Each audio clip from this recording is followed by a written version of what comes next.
네, 22대 국회 1호 법안 발의 기자회견 진행할 건데요. 저 사진 한 장만 찍고 시작하도록 하겠습니다.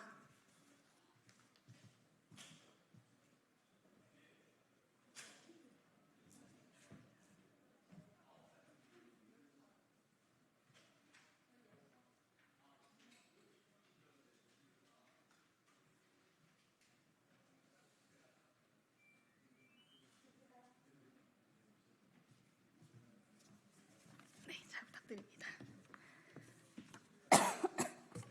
네, 기본소득당 용혜인입니다. 22대 국회 국회의원 용혜인의 1호 법안을 소개하는 기자회견 시작하도록 하겠습니다. 존경하는 국민 여러분, 기본소득당 국회의원 용혜인입니다.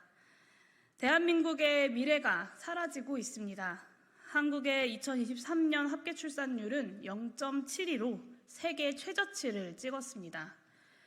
통계청은 향후 50년간 한국의 인구가 약 30% 감소하리라 전망합니다. 초저출생은 국가의 존립을 위협하는 재앙이며 그 자체로 국가 비상사태입니다. 그러나 윤석열 정부는 국공립 어린이집 사업을 비롯해 아동 청소년 분야와 돌봄 분야의 예산을 대폭 삭감하며 이미 태어난 아동들의 삶마저 위태롭게 만들고 있습니다.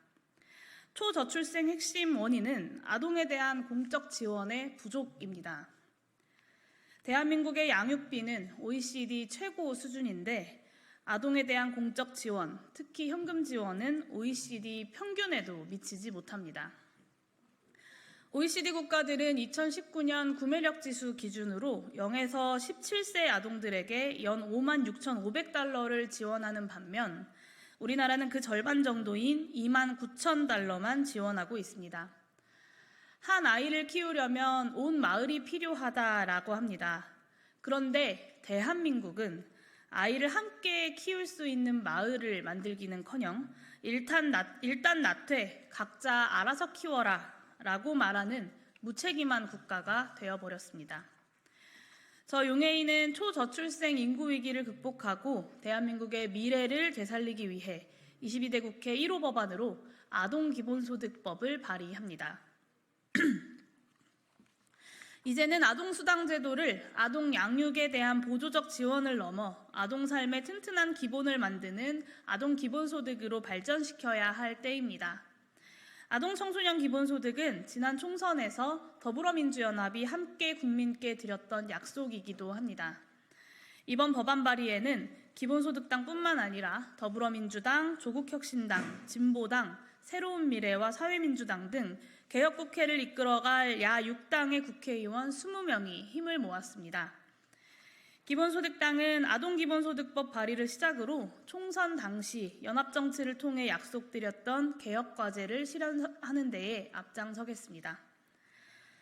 아동기본소득법은 18세 미만 모든 아동들에게 매월 30만 원의 기본소득을 지급하는 아동수당법 개정안입니다.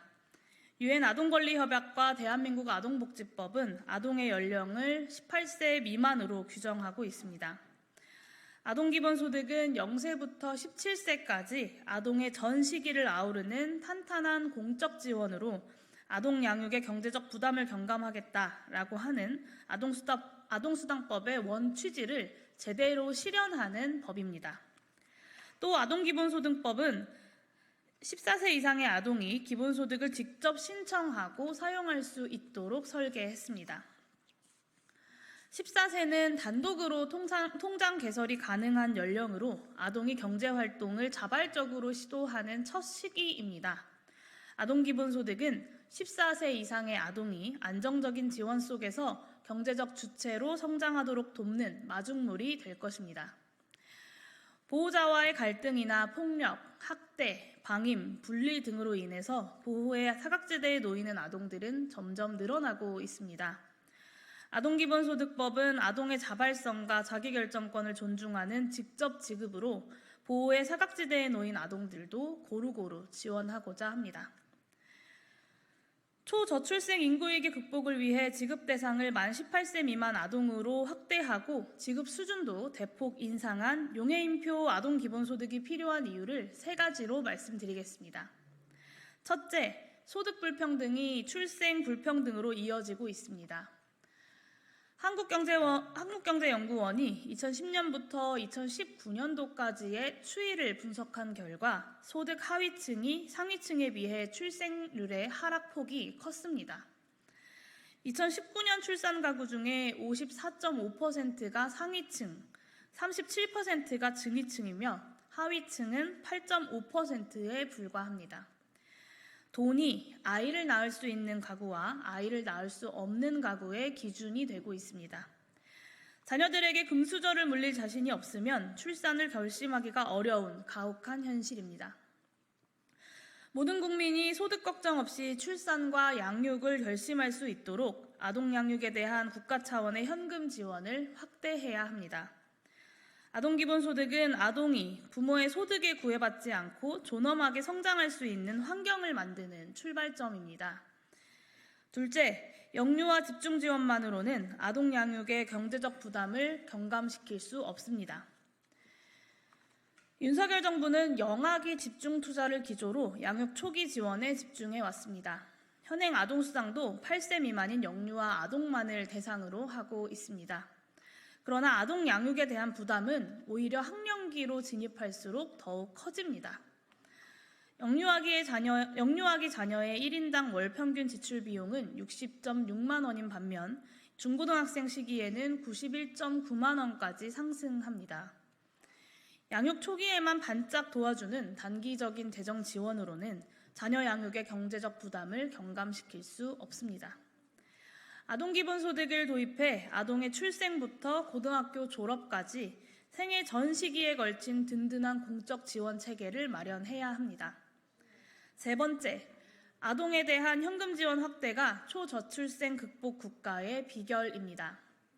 프랑스와 스웨덴, 벨기에처럼 1970년대에 저출생을 경험한 OECD 선진 국가들은 아동수당의 지속적인 도입과 확대로 출생률 회복에 성공했습니다. 지금도 다수의 OECD 국가는 아동에 대한 현금 지원을 적극적으로 펼치면서 1.6명에서 1.8명 수준의 합계 출산율을 유지하고 있습니다. 이처럼 아동수당의 확대는 전 세계적으로 수십 년간 필요성과 타당성이 입증되어 온 초저출생 해법입니다. 대한민국이 OECD 최저 수준의 합계 출산율에서 벗어나려면 OECD 최저 수준의 아동수당 제도부터 개선해야 할 것입니다. 아동기본소득에 대한 사회적 합의는 이미 충분합니다. 18세 미만 아동에게 매월 30만 원을 지급하자는 것은 결코 무리한 제안이 아닙니다. 아동수당을 지급하는 OECD 국가 32개국 중에 무려 19개 국가가 18세 미만 아동을 대상으로 하고 있습니다. 또 네덜란드 같은 아동 행복지수가 높은 선진 국가들은 매월 3, 40만 원 규모의 아동수당을 지급하고 있습니다. 국내 정치권에서도 2021년부터 아동수당 확대 논의가 활발하게 진행되어 왔습니다. 21대 국회에서는 아동수당 확대를 골자로 한 아동수당법 개정안이 다수 발의되기도 했습니다. 국회 입법조사처도 현금 지원의 사각지대인 8세부터 17세의 아동들에게 아동수당의 지급을 시행할 필요가 있다라고 밝히고 있습니다. 국민들 역시 아동수당 확대에 공감하고 있습니다.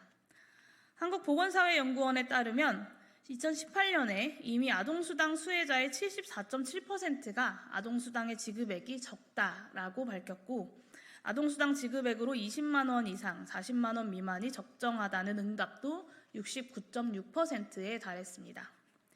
아동양육의 경제적 기반을 마련해달라는 국민들의 요구를 정치가 더 이상 외면해서는 안 됩니다. 22대 국회는 아동수당의 확대, 아동기본소득의 도입으로 초저출생 인구위기 한가운데에 놓여있는 우리 국민들의 삶을 건져내야 합니다. 기본소득당은 아동기본소득에서 출발해 전국민 기본소득으로 나아가겠습니다. 인구위기는 출생의 위기가 아닌 삶의 위기입니다. 삶이 안정적이고 불평등이 해소되어야 국민들이 미래를 고민할 수 있습니다. 기본소득당은 돈이 없어서 출산과 양육을 포기하는 일이 없도록 모든 국민들에게 기본적인 소득을 보장하는 기본소득 대한민국을 만들겠습니다.